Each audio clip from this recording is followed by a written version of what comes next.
can't see it in the rave though. It's always great because it's like a big bright box right there. But then like you forget and it hits the switch and you're like, yeah, and it's just yellow. You're like, yeah, exactly.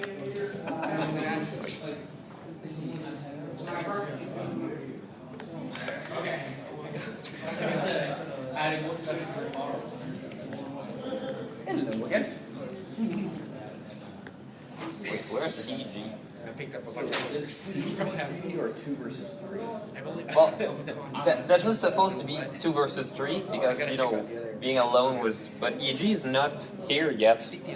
Oh, well, 1 versus 3 is fine. As long as we have 3. It's fine because you're the ones who are the you know, the majority. Well, if we can, 1 can hold his legs, 1 can hold his arm.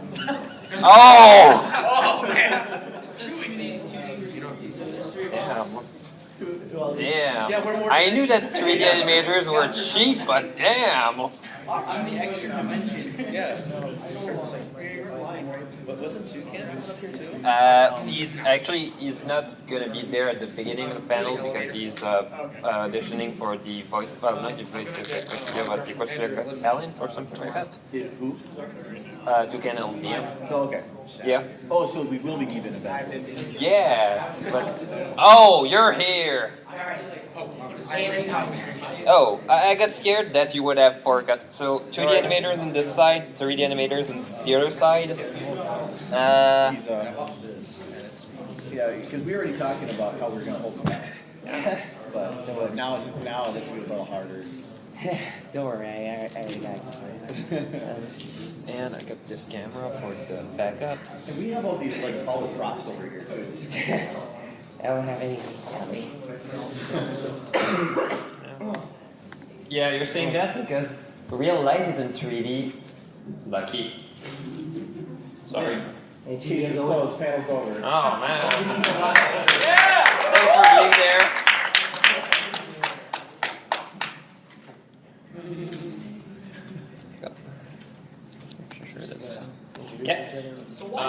So why is it that you guys think we don't see as much 2D animated films as we do see 3D animated films?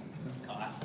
Well, not exactly cost, but you can do a lot more things in 3D. For example, just the fact that you can pack the whole scene with assets, you can do lots of very complicated camera movements, and people really want to see really, really, really important looking stuff on the big screen.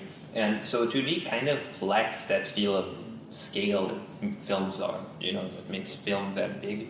Yeah. Well, that may be true, but there's also beauty to 2D animated animation because you can see every line work and every angle that goes into each scene, like how much hard work has been put into it.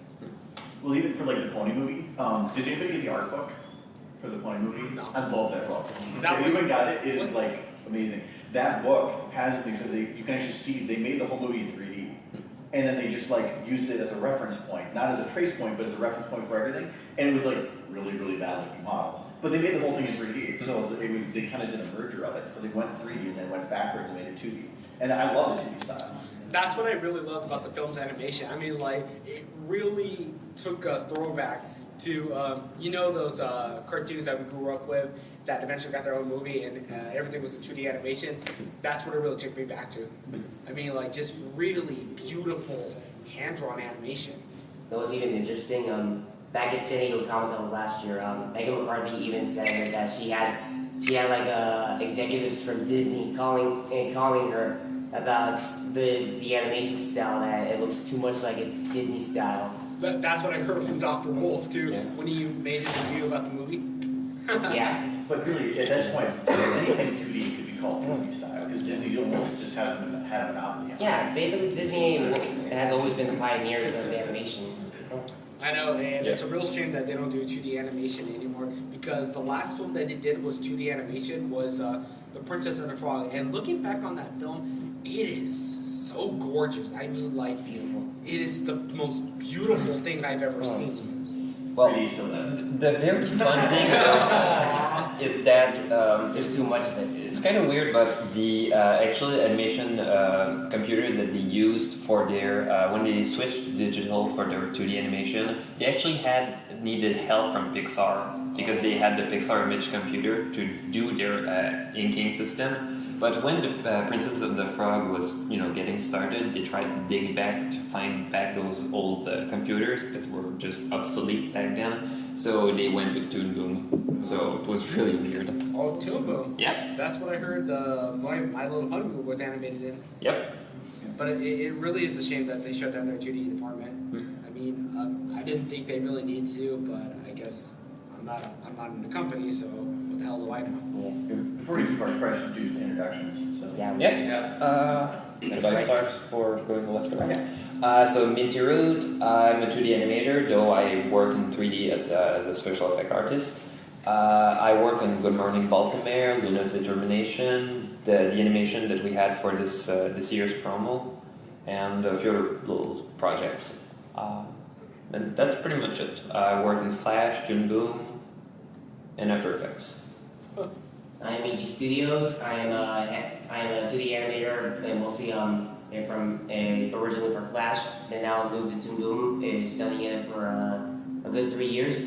I'm also a head animator of Satellite Arts, who also worked on the How to Learn Back Again Should Have Ended, and another wiki animation I've done called Doctor Who's waits for the next season. I've been learning mostly Flash animation back in 2010. I studied that back in high school, then followed it through the Art Institute of San Diego for 3 years, and after graduation I started studying Toon Boom. My name is Arvind. I am a hobbyist 3D animator. I've done videos like Remembrance, Leaving the Stable, Flash, News Management, and many others. I've been doing it for 6 years. Just started it because it was fun, and just been doing it since. I use SFM, all the Adobe Suite, Microsoft Paint, and Audacity for all the work. I'm Gasho. I'm also a 3D animator that uses Source FilmMaker. I use the Adobe Creative Suite, Audacity as well.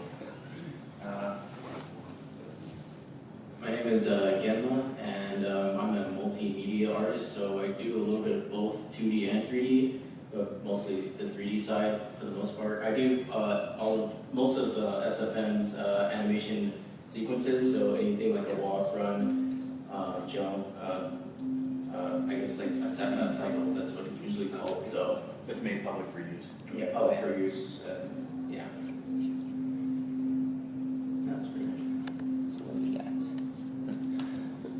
So how do we get started proving you wrong? Oh, you got a better idea. Have you realized there's too much 3D animation on the big screen now? They're neglecting 2D for a long while now. You're ruining cinema. It's so un-cinematic. It's all my fault. I made Disney do it. Yeah. You should be ashamed of So yourself. I can understand why they did it, because money talks, and which is cheaper. Because if they're like, oh, we're gonna make a sequel, we already have all the resources. So I kind of understand that.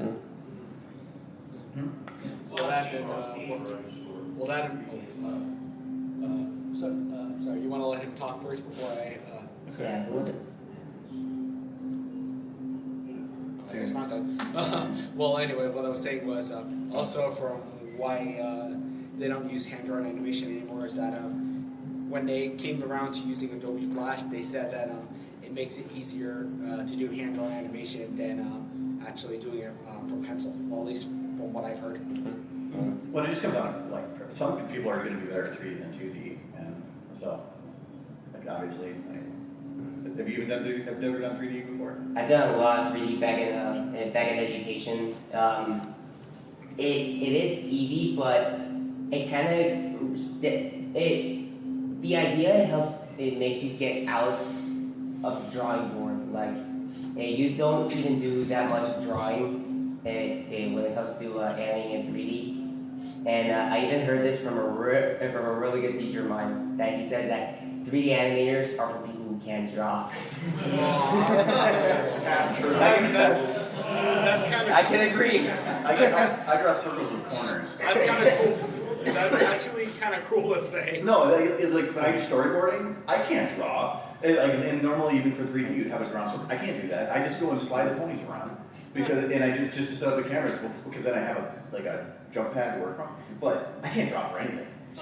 Even if I did try, it'd be like stick ponies, and I'm not going to get a representation of the finalist. Okay, then you make a good point. That's Yeah, and that's why I got into it because when I joined the fan, I looked at it, I'm like, I can't draw, I can't do odd music or anything. What can I do? I'm like, well, I can play games.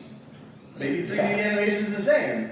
It's not, but it got me there. Yeah, exactly. Yeah. Then again, what do I know then? But like I said, I do like the idea that I mean 3D. I have studied 3D back then, and mostly have encouraged me if I could study more 3D. But as much as I enjoy it, drawing is a lot more fun for me because with drawing you got more artistic freedom. You got like dozens of number of styles you can come up with, especially like many ways of animating. I mean, now that 3D can do that now, they can do like stop motion style, like a movie. 2D still has its style when it comes to making it, like if you want to make like an Asian ink and paint animation, you can do that with it's a lot of it's basically like if you're doing hand drawn, you're like learning how to draw as you animate. Kubo and the Two Strings is a good example of that. I mean, the whole time they use claymation, but if you look at the end credits, they use hand-drawn animation. Mm-hmm. Hand drawn, if you think of the style for hand drawn, there's a huge range of style. But for 3D, it's like even if you are going to, it's probably just going to make it look more hand drawn. So I think there's a little bit. It's mainly just how much detail. But 2D, there's a whole big vast change on it. That's I think pretty cool. Not that they're better in it. Well, one of the things that really shows the difference between 2D and 3D is the rendering. For example, if you want 2D that looks very sketchy with sketchy lines, or if you want thick digital lines like in MLB, or if you want no lines at all and you just want it to be shapes, the way it's rendered just makes it look unique. So, but with 3D, you don't really have any outline. You can try with cell shading, but it's a very separate case. But otherwise, you're very conformed with the way you light, because light is handled in 3D with lots of mattes and for example ray tracing. So you cannot really stylize it, except for example if you want to go post, or if you stylize the proportions of the characters. For example, you have chibi looking 3D characters, or instead of more realistic. There's that, but that's already a part of 2D. So it's kind of a challenge to try to make 3D that looks stylized and not just the video game cutscene. So well, I know, like Minty, you for a lot of stuff, you put a lot of 3D backgrounds. Yeah. Is it almost all 3D backgrounds you use? In Luda's Determination, there was like one of the shots that involved 2D, and everything else was 3D. How hard is it to try to merge the two? It's very hard in terms of looks because with 3D, there's the lighting that is very, very specific. It's for example, if my character has a shadow, I need to match the shadow of the background with the light, the lighting of the character, and it's mostly just trying to match the two. I cannot match as well the look of the character in terms of shading because 2D is kind of limited. It doesn't, since it's automatic, it doesn't understand the actual shape. It actually treats it like just a plane. And so what I'm forced to do is go back to the 3D stuff and put filters on it to cut that effect and make it look more like some kind of painting. So you kind of feel like it's just a 2D character in front of painting. There's also trying to get rid of that little high frequency. For example, if there's grain, there's texture that's very tiny. Kind of doesn't blend as well with the character, which is mostly just made of flat colors and kind of some kind of lighting. So it's kind of a challenge, but after a while you figure out a recipe that actually works. Yeah. Like I know there's like a lot of the shots are like stationary camera, right? Yep. Or like the move forward, move backwards. Have you done any that are pivoting? Like so that you have multiple angles to change from the 2D? Well, in 2D, when I had to do a camera change, I had to storyboard it first because I didn't want to have to redo the actual 2D animation. Because even though I have 360 of the characters, preparing the shot and all is still time-consuming. If I had a shot where I actually had the camera to move, I had to pre-plan the actual camera movement, do a play blast, put, for example, a 3D model of the character within the shot to actually just do a just a preview of the actual camera movement, and then I try to match it by hand since there's not a lot of tools to actually automate that. So I mostly use 3D for the lighting engine because it really allows, for example, with Arnold and RenderMan, it allows very realistic lighting where it actually bounces off surfaces. The softness actually matches the softness of the actual light of the sun. The camera movement with the dolly-in, instead of just having that fake effect where it just have 2D layers and you kind of feel like it's... So it's more, it feels more, I would kind of say ambitious, but also feels more real. It's like the Disney Renaissance era that most of the backgrounds are now like it had like a lot of 3D camera movement. If you're familiar with the Beauty and the Beast scene when they were dancing in the ballroom, that was first time 3D angle. Yep. Mm-hmm. Yeah, I can't remember the one Luna Celestia video, the really big one. Lullaby from Fitness? Yeah, that one. There's that shot towards the end where it was rotating around Celestia, and it was like fully drawn to like. Yep. I mean, that I think was because looking from a 3D space standpoint, if I want to rotate around a character, you just like rotate the camera and you're like, it's done, and you're good to go. Lights can be difficult because like if you're using a nice thin light, it looks great on camera, but then you turn it aside and it's just giant, bright, massive light just right in your face. But like, to be able to like hand draw something like that in a 3D and still make all the perspective feel real, I don't know how like that's. I think for Lullaby, the guy actually had a 3D model that he traced on, but I could be wrong. But even then, like to make it so that it still feels good. Yep. Yeah, that was almost like a rotoscoping technique. Yeah. RLS Legacy and Treasure Planet, that was Yes, that I liked. Yeah, a lot of the settings in Treasure Planet were heavily CG animated, especially the character Ben, the robot. John Silver was a mixture of 2D and 3D. Yeah, because of the. And his cybernetic parts were computer generated and made to look like they were hand animated. Oh yeah, that was well unique. There's a lot of anime now that even it's 3D. I mean, there's the ones like Knights of Sidonia. I think we've seen that on Netflix. Don't forget One Punch Man that uses a combination of Yep. 3D and 2D animation. But a lot of it is actual 3D, but like where they try to make the 3D look 2D. Like Knights of Sidonia, Ajin was another Sailor one. Crystal. That it's like they took the 3D models, made it look 2D, and then just kept the frame rate consistent, which looks really weird. Yeah, there's another example of how bad that looks. Is the first season of, I think the first 2 seasons of Sailor Moon Crystal, the transformation scenes were CG animated with just very heavy to the outline, but it was just bland looking, really bland. But there's other ones that I've seen it that you can kind of tell, like on a rare occasion that it was in 3D, they do it beautifully. Like you wouldn't even be able to know that it wasn't hand drawn. And so there's 3D still, like superior priority. Well, I don't know where I'm going with that, but well, I think I know what you're trying to defend. defending means that I'm fighting to defend it. 2D and 3D. Well, you're still accused of a whole crime with Disney. I'm gonna wait for the courts to decide that one. Yes. Are you familiar with the Disney short Destino?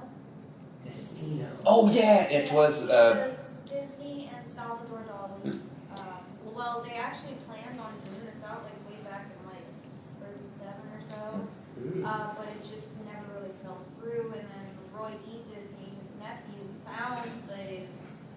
They were storyboards and whatnot, and they weren't numbered, so it was just very abstract, you know, but, he actually got with a French animator who was familiar with both 2D and 3D animation, and they were able to bring this thing to life, but I think it's one of the most beautiful works ever, you know, big two artists, like literally the signature Walt Disney and Salvador Dali was on it, but it is a combination of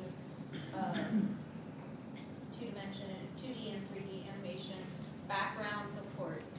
Actually, I think the backgrounds were hand painted, and that's what I've always thought. I always loved hand painted backgrounds, but then it would be like this animation of this girl interacting with in a Salvador Dali sort of environment, and some of the statues and weird features and stuff like that, they were 3D, but mostly everything that was moving though was 2D. It's gorgeous. I just have to say, like, you know, kind of like, I don't know, it's like a cross between a painting and an animated cartoon, you know? It's like, I'd say one of the most gorgeous works of art. That I haven't checked out yet. I gotta see that. It's pretty good, but I think you can see bits and pieces of it on YouTube, but it is kind of chopped up. I think I saw the entire thing on YouTube. No, I saw But the they might have entire taken thing it at down. art school I went to,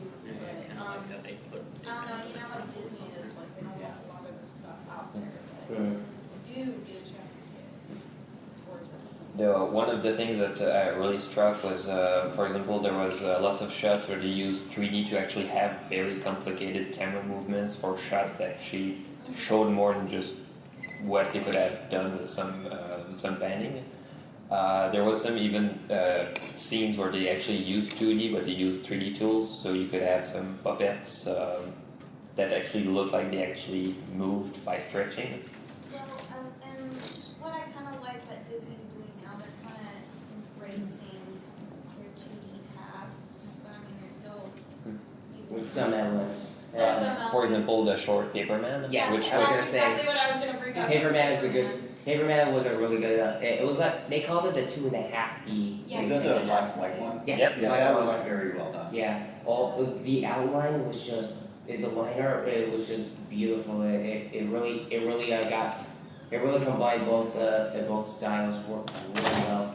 So, well, have you seen the video where they show actually some of the making of Paperman? Yeah, I've seen it. They basically, what they do is that they actually did the 3D animation first, and they have a weird technique where they actually have the motion vectors. So if I have the arm that actually moves, it's actually gonna give to the computer an idea as different paths with the actual movement that happened. So what they do afterwards is that they paint over and they actually follow the motion vector. So if I have one line that is drawn in 2D above the 3D footage, it's going to actually stretch with the actual movement. And they had, for example, they were drawing just some smiley face on the character's hand, and as it moved, the actual 2D actually followed the 3D. So they wanted that for the outlines, and there was some kind of tweening as well for actually keeping it up.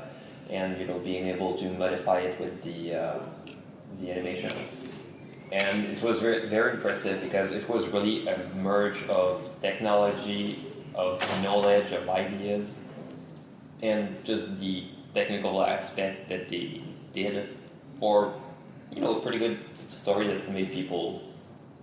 That's kind of what I was hoping in the future. Disney's animation merging into. Yeah, not to mention that Pixar is also like trying to add like a little more of the 12 principles of animation style in their movies. Like I've seen behind the scenes footage of Inside Out, and most of the storyboards or the animatics they did were all animated in classic hand-drawn animation. Don't forget the Incredibles. Exactly. Yeah, and they wanted to catch more cartoon movements on the characters of Inside Out, like the scene where Joy was playing with the accordion. And there was a really good cartoon hand drawn style of that scene, and they wanted to implement that in 3D style. So in a way, 3D it can also that was one thing that 3D animation lacked. They didn't have that much of cartoon exaggeration, like the 12 principles. It had been around for almost 100 years. Well, and it kind of makes sense because, like, with a lot of the bones you're moving, it's just like in a 3D model, you can have the weight mapping, like how skin would compress when moving a bone. But when you have a lot of the what they call smear frames for 2D, it's the frames that where you have things like 3 eyeballs and stuff, just weird frames to make action fit in smeared across an area. In 2D, you can't really do that. It's everything's still on a bone. So having some way of being able to manipulate a model to actually put it into proportions that aren't even realistic, that's a lot of control you have to give somebody over a model that can just make things immensely complicated. So I can understand that early on, 3D didn't have that at all. But to see that they're actually starting to move towards that is good. Even Flash trying to do bone animation, it's terrible. Yeah. Yeah. That at Disney Epic Mickey's going way back, tried to do some of that with the flexible sort of cartoony movement animations to the characters finally. I think by modeling off of how old Mickey Mouse cartoons as a jumping off point, and then having the animators kind of work from that. I don't know the technical aspects they would use to make characters move more with the rubber arms kind of thing, but. Usually it's something there's in Maya with the rigging, they use IK and FK, which is forward kinematics and inverse kinematics. So in forward kinematics, you have to move the joints individually one by one, but in inverse, you have this, I forgot what it was, this invisible stream that lets you move just the hand, and you can impose it in a way. Then there's these other techniques that in the rigging process that lets you stretch out the model more than you can, like say an arm or hand, and then you could just basically have more of that rubber hose type feel to the model, and so that you can basically kind of break your own model, but then you can manipulate it in a way, so it can kind of emulate what 2D does, but not in the same light where you can just kind of hide those big proportions, so. We need more of that. Well, there's some motions that in 2D or 3D, they actually do it. This isn't physically possible, but it looks better. Having a head move and you literally just grab the bone and shift it all the way downwards and snap their neck, but it looks better. That's Gary's level. But just little bounces, just little nuances. You're not grabbing it and shifting it 10 feet or anything, though that's funny. But you're just giving it the little bounce. So instead, and if you actually have the head move down, it's another motion. But when you just have that little bounce, because as humans, even we are flexible and moldable. So having the ability to have where an actual head is shifted down, or when you have a pony standing up, actually moving the backbones. Because when you're drawing something, you can just be I'm just going to change the posture. 2D or 3D, you don't have that. So if you want to have a pony stand up, they're going to have all the proportions for being on the ground. They're going to be way forward. So you have to yank all the bones backwards. And I really wish the software would just make cracking noises every time you did. Which I did it in a video once. Just started cracking that. I know. Now I'm going to figure this out. Sometimes it's not being realism. In 2D and 3D, you have to be unrealistic. Because if you try to be too real, it doesn't look right. Yeah. Because you're already looking at something that's not real.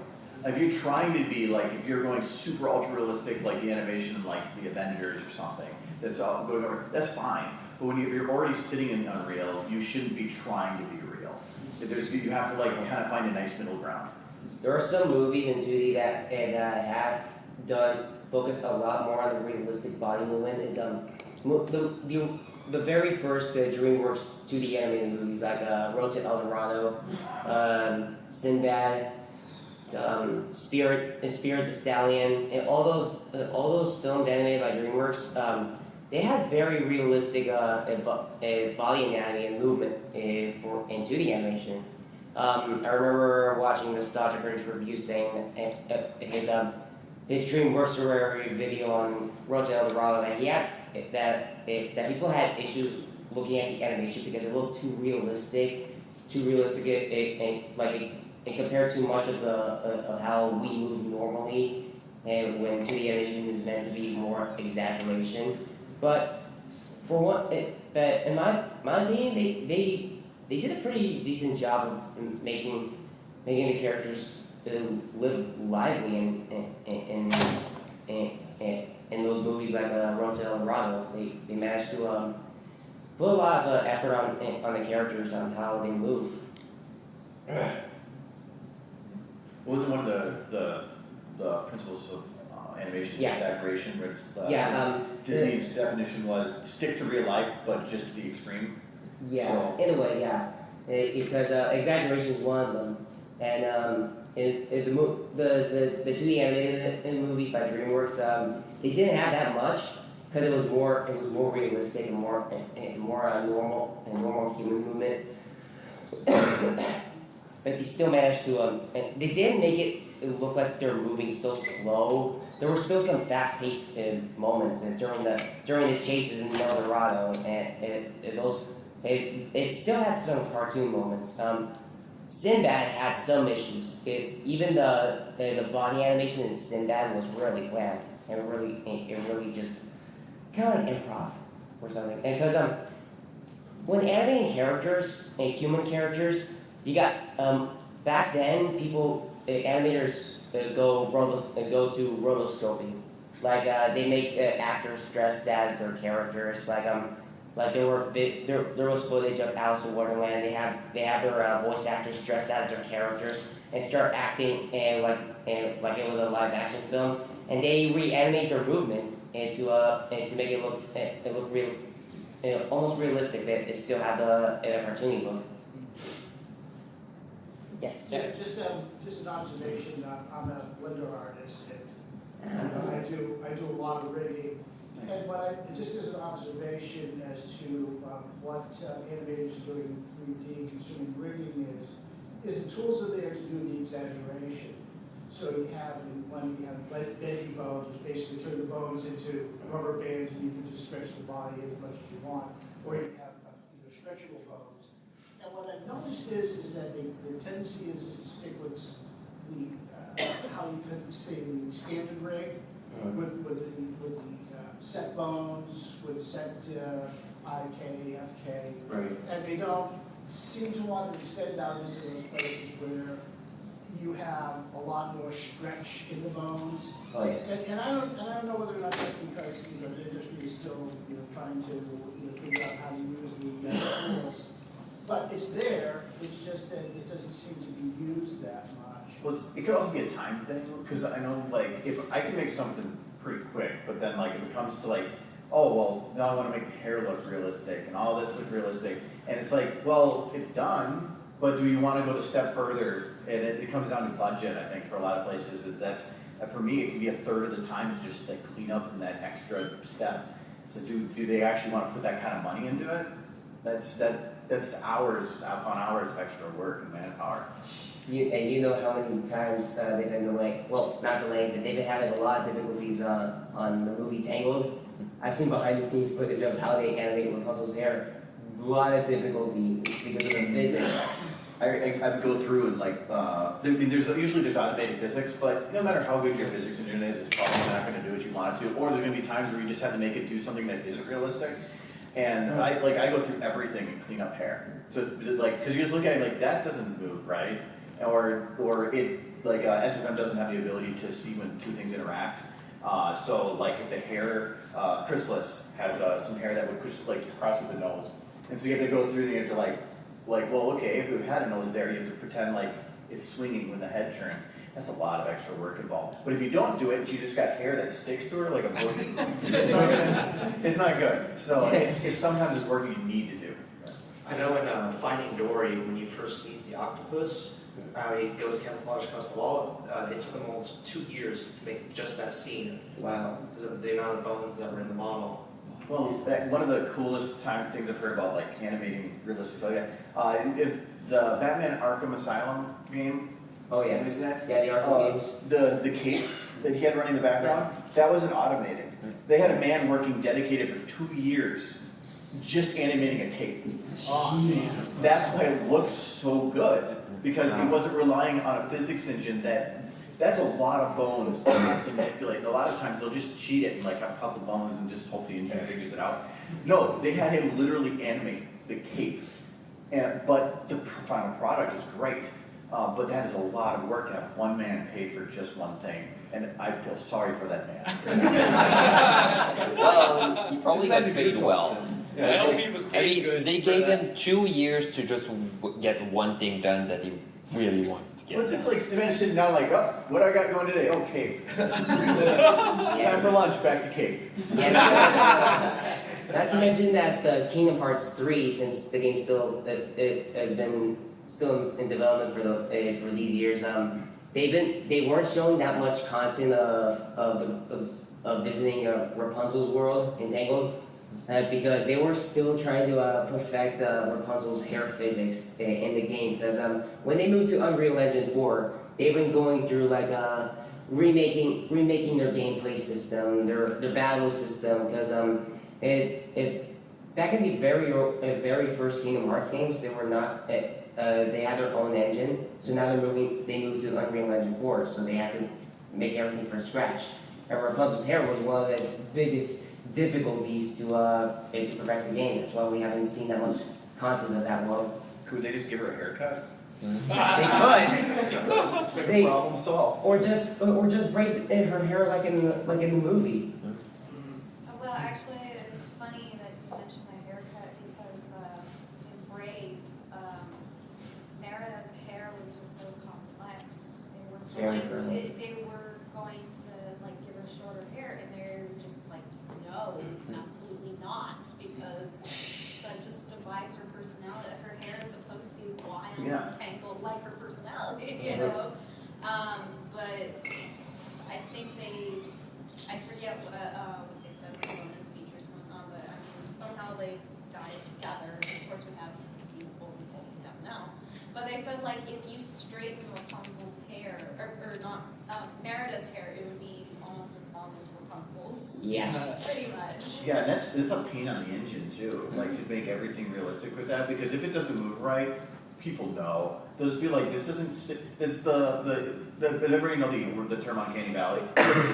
Like what it means? Oh yeah. And that's what it is. It doesn't have to be like the whole thing is bad. It's just, and it's that very thin margin. If you just hit that wrong, it stops you from thinking about watching the movie and just going, wait, I want to see what happened there again, because that didn't look right. So. Am I the only one who believes that animating physics in 2D is a lot more fun? Because you have supporting lines that you could just draw over a layer, and then over that layer you could just draw it from point A to point B. I've done a lot of paper animation, how the paper just falls in the air. You have your supporting lines that you can do that, and you don't have to add like some kind of code or some kind of engine to and make the paper just fall off. Because sometimes you're gonna have like a paper feeling like 20 pounds or something, 200 pounds. Well, and SFM used to have something called SFM Phys, where it would simulate physics. But it's not like you can just say, oh, well, ball moves or ball falls. You're not working in a to B time. There is no time when you're animating. You have all of time at one point. So how do you simulate physics? You have to like give it all the properties of weight and everything, and then you have to hit a play button, and then it has to run through and process it. And after when it's done, if you change something, the animation's not going to change, because now you have to rerun the whole simulation again. And we actually don't have that anymore. The person that made it doesn't support it anymore, and an update broke it. But I used to have it like, I had a derby and a bunch of muffins, and it just exploded. It looked great. It was real physics, but we can't do that anymore. So now that there's physics, you have to manually do it.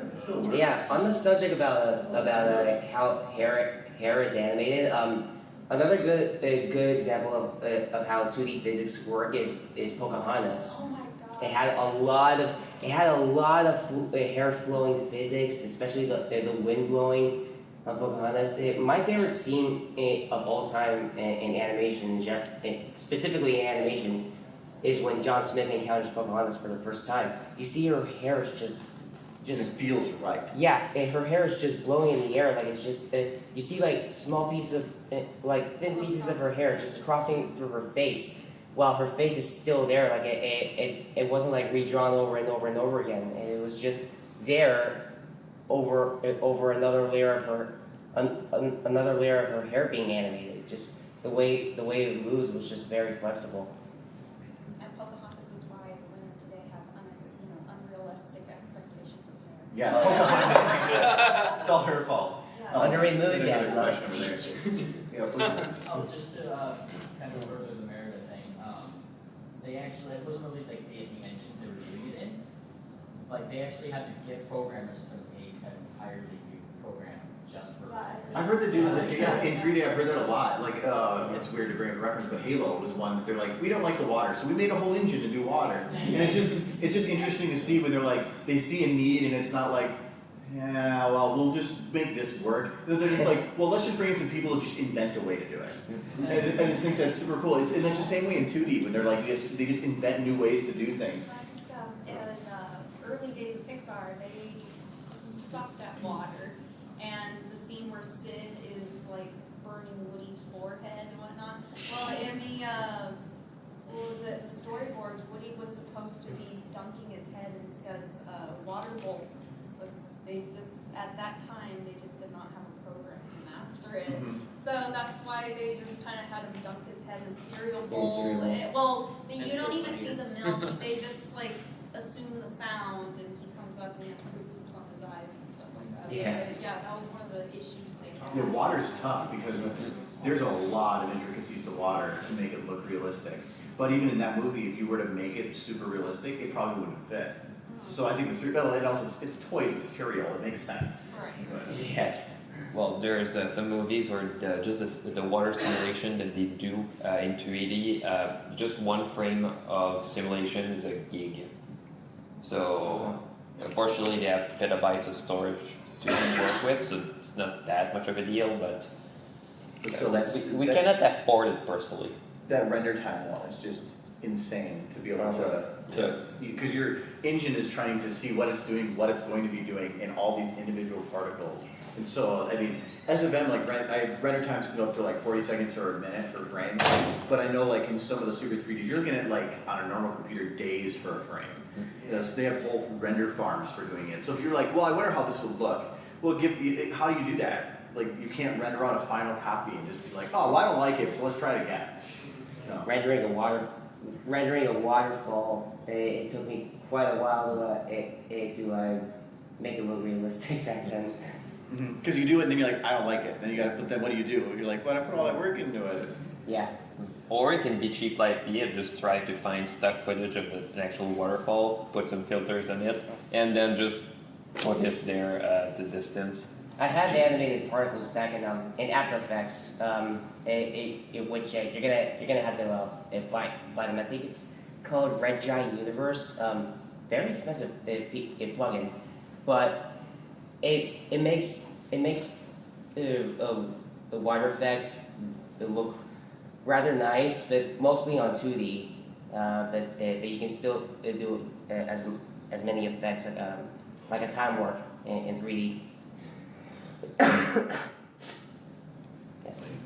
Like, as far as render times go, like for Meta Digital, they were working when they were doing the CGI characters that like Gollum and Treebeard, like the one behind the scenes thing, they mentioned that Gollum doing things like the beat breakout CGI character, and that took 8 minutes per frame to render him. With Treebeard, it took like could take up to 48 hours to render a single frame. Golem had nothing on him that was physics. Yeah. So I can kind of understand that Well, for you sure. had the very light string Yeah. hair, but Treebeard had all the leaves and the moss and the beard and all of that. Mhm. And the little branches, and he moved so slowly between each frame. Yeah, render times are the reason I like SFM because a lot of the other like some frames I've had where it takes like 10 seconds a frame. I think the worst I had was about 2 minutes a frame. But then I locked my computer down for 60 hours, and I was like, nah, I'm lowering the quality. I'm not gonna let it lock up. Or you have to render a portion, and then another portion, and another portion, and then like merge them together. So because you're not exporting as like MP4 or anything, you're exporting as image sequences, you have pictures.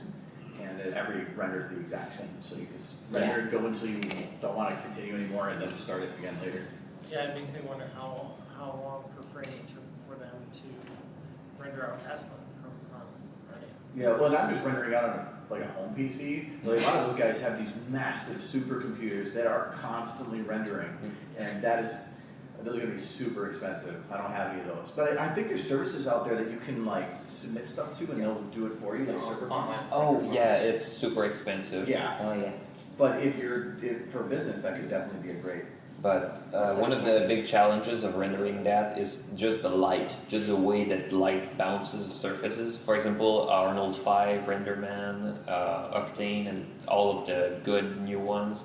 What they calculate is basically a random sampling of all the possibilities of how light bounces off surfaces.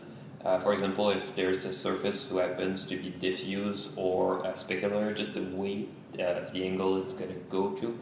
Just sampling all the possibilities, and it's even worse. For example, we have a room like this one where it bounces of all the walls. You can set it to bounce of less walls as possible. The last one it just quits. But the sampling itself, you're gonna have a very very grainy picture if you're not careful. You're gonna have to do some sampling. So resampling stuff to actually be able to have a less grainy picture. So it's kind of a challenge. Or you can try to buy yourself the most expensive computer. Mm-hmm. Oh yeah. Yeah, I upgrade every Black Friday. I find my bottleneck enough. Every time. Because if I do that, then it like mid-year I had a power supply go out, and then you have to buy it at full price, and I had to like have it rush shipped. Because I had stuff I needed to get done. But if you buy it every Black Friday, just go, what is slowing me down? Like right now it's my processor, even though it's a great processor, that's my bottleneck. So when next Black Friday, that's going to be my purchase. Because you can save so much money by waiting, as long as you do it at those times and not waiting until things break or something. So. Also, it's Black Friday, so you feel less guilty because you see people fight over a shitty TV. No, I don't. No. I used to be one of those people, but no, now it's internet sales like with the Amazon and Newegg, that's great. Cyber Monday? Yeah, well, they're just as good as, it just kind of goes, like, where's the sale that works? But Cyber Monday just was for those people that weren't sure and then missed the sale, and then they're like, oh no, we're still doing it. But, 30% off. Yeah, luckily for Duty, we don't need to have like a very big, huge graphics card. But we still need anti-aliasing because Toon Boom requires anti-aliasing, especially Photoshop when it comes to drawing, because you don't want to be drawing with pixels with too much rough pixels that could just ruin your rendering sequence. Well, I had the issue of like, because whenever I'm like get towards the end of a video, I take a shot and I delete everything that's not visible, just to save time and render. Because even if you can't see it, it's still processing it. And I had one shot. It was a 360 flash I made around two ponies. So the camera's spinning, so everything is visible, everything's lit from one point. And if I had everything on, my preview was at 1.5 frames a second. So it was like, and if you're trying to like look at it, so what does the final product look like? I don't know, because I hit play and it's so much going on that it skips here and then I see over here and then I see over here and so 3D definitely has a limitation on that. But you can shut off a lot of lighting and stuff, but then you're not seeing the final product. So you have to do all these test renders. Like, well, what does this look like? Well, okay, I'll check tomorrow morning. You can do a lot of lighting effects in there. Yeah, and being SFM is like a game engine. It only have a certain amount of shadow lights, and the more you put in there, the more it's eating at the system. And it's, but it sacrifices some of that for just the simplicity and other things. Random question, but how many hours do you guys have in Source Filmmaker? I'm pretty sure Steve keeps track of I have 7,500. 2,500. $3,600. Halfway there. But A couple months. it's when the software is on, so if I hit render for 8 hours. Render times. Yeah, so like about 2,000 of that's probably render time, or I walked away and I forgot I left it on. There's a lot of that, or like you started render and it finished in an hour, but you were gone for 12 hours. So there's a lot of that in there too, but still there was a lot of work into it.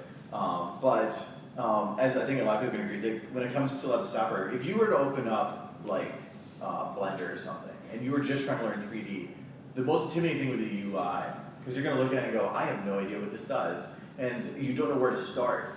And if you can watch the tutorials, learn the UI, and you start using it, you get to a point where the UI doesn't exist to you anymore. It's just, you're hitting buttons, and if somebody says, well, how'd you do that? You're like, I don't know. but then you're not thinking about it. All your brain goes from how do I do this to just doing it, and so you can focus on the creativity and the cinematography and everything, and your brain doesn't have to go about how to do it. And that took like probably 3,000 to 4,000 hours for me to get to that point where now it's just clicking buttons and it just happens. But then I put so much effort into making sure that it just looks much better. Anybody have something, questions? Yeah, Because I think we got 10 more minutes here. Yeah, we still yeah 10 more minutes. It says right there on the side. Oh. Perfect. Yeah. When it comes to saying Unreal animations, there's one Sky females I didn't quite hear it. Yeah. Sky, like when you say like Unreal animations. Well, Unreal Engine, I think, is what we're talking Yeah, about. Unreal Legend was yeah. Unreal animations that look like Disney. Oh, right. Like Skyrim, I'm pretty sure you get all these female characters that have enormous tits. Yeah. Skyrim has its glitches. I never played the game, but I've seen it how it's been changing over the years. What they do is like split them by models, so they basically just replace the entire basic skeleton with basically and then give it a lot of additions. There's also additional Yeah. like you said, basic stuff, shadows and stuff. So if I wanted to give my person arrow to however, I would use my attackers. And if I wanted to give my female character, which I did, I would use Wow. It's a lot. Well, modding is a good way to get into a lot of it. Like, because I know before I started SFM, I actually had spent days in Gmod porting models over, and so I had already learned how to pull stuff up. I made the mistake of using Milkshake 3D. Don't use that. And it was free. And so, but I learned how to use the models, the textures, and understood a lot of the background stuff. So when I got into this software, it's the same engine. So when it came to like, well, you need to replace this texture, well, I know how to do that. And so it's having that background definitely helps with like a lot of the modding and stuff too. If you learn that stuff, it's still skills you can use elsewhere too. But another question back there. I got a couple questions. What's this Starter 2D program? For starters, it's mostly Flash. A lot of people start with Adobe Animate because if you get the Creative Cloud, you got all the Adobe programs. I think it's $50 a month, but it's Yeah. And there's a student discount, so. Yeah, there's. Now you get The student discounts I think around. you need your student ID or a Yeah. student email address. I could be wrong, but It's probably your student ID. Yeah. The last time I had it, it was my ID, and it was around 20. I think it was around between 20 to 30 bucks. It's a lot cheaper. Yeah, And, the Creative Suite is free updates. So Yeah. like you're constantly getting updates. When the new version comes out at the end of the year, you get the new version. Yeah. You're constantly getting it. It's definitely been And- an investment. I think is worth it. you don't just get Flash, you also get Photoshop, Premiere Pro, After Effects, Audition, Bridge, all the stuff that you want. You can make an animation from start to finish, all with just the Creative Suite. So There used to be a program in there that I used to use for color correction called SpeedGrade, but they got rid of that because they incorporated it into After Effects. But for a while, SpeedGrade was just brilliant for doing color correction. and it's like saturation changes. Yeah. Way better than After Effects was. So they're constantly evolving everything they do. But if you just buy a version, you're stuck with that one. You know. What was the other question? What is a good, you know about model for 3D model? No, for myself, I'm not very good at it. You might be better at it. I know a little bit. I'm still learning. I used Maya at first, and then I kind of switched over to Blender because I like Blender, and it's it's pretty. I've been taking side classes on Blender and on the modeling and learning how to sculpt for the most part. I haven't done the rigging portion yet, but there was this new thing that they put it into Blender where you can just do auto rig, and then it comes with the IK, FK, and then you can just switch between all three of them with your and put it on your model.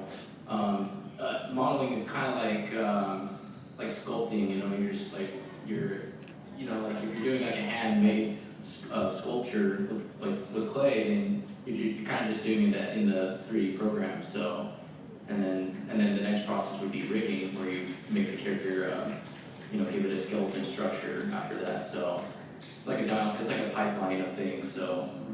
Like if you're making a character, though, like where would you start? Oh, where you start? Don't start with a person. No. Okay. You start if you want to make it like a person. Like where would you start? What body part would you start with, and move from that? For me, I started with the head, and then I made my way down to the body and then arms. So I just kind of like did it in segments, and then I just attached them towards. So like if I was working on the head first, then I would do the head, basically like the mesh, which was like topology, making sure that it looked right. And then after that, then I would work my way down to the body. So it just really depends where you want to start. You can start with the body, and because you can start with like a square cube, and then start adding more. What's it called? I forgot. No. Yeah, more vertices to it. Yeah, and then you can build up on that. So. But it comes down to like everybody has their own way to do it. Some people might start at the head, the body, the toes, and then it's just I wouldn't recommend it. It's whatever works for you, because there's no law that says you have to do it one way. Whatever's comfortable for you, who cares? Just go your way. Yeah. Do you have any suggestions for like exercises for first time animators 3D and 2D? Oh, yes. Yeah, for 2D, kind of like what they said that don't start with a person. It's best to animate a horse in 2D animation, because animating horses have a very unique body movement on how they walk, move, run around.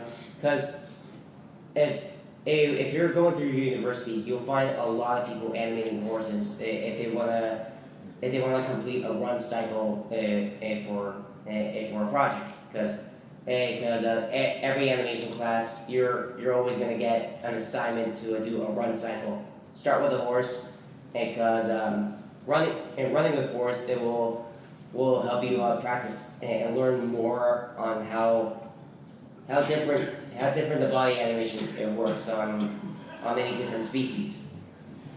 And even simpler than that, there's the bouncing balls, just to show that you can understand the physics of it. So. And like the first thing I started with is I took a spaceship through a canyon, because there's no bones to it. It's just one single thing. And so you get to play with the camera, you get to play with the environment. And if you want to learn animating, I recommend just making pictures, because all animating is a series of pictures, and it's getting those poses down. That's probably the most important part. So if you can learn how to pose and manipulate the model and make pictures, then all animating is making the next picture and then the next picture. So focus not on making the motion, but like how do I get used to moving the model and the bones and like the face, and like just play around with it. Oh. Yeah, that's what I made the mistake of not starting with that. I kind of did the reverse, but I highly recommend it, because pose to pose animating is like the way that I do most of my stuff. Are there any other quick questions then? I think we got like 1 minute here. Yeah. I will also add that if you want to animate your characters, there's also I'm going to be mentioning this again in my next panel tomorrow. There's also this website called 11 Second Club. A lot of animators from 2D to 3D animators use it to practice animating their characters. If it's a human character, you can use like an 11-second audio clip from a movie source. You just download the audio from that website, and then you start animating from there. A lot of 2D animators, like I said, they film themselves and start acting and improvising, and then they rotoscope that into their own art style. So just I know if you guys want to know more on 3D stuff, we're actually running an SFM panel later tonight at 6 something. That's around here. There's a lot more videos and stuff we're going to be showing, and new stuff. And also I have a 3D panel on Sunday that I'm going to be covering like the principles of animation, cinematography, and a lot of that stuff. If you want to see that in more detail. It's going to be very information based. So, but yeah, so we're out of time here. So thank you all for coming. I appreciate it.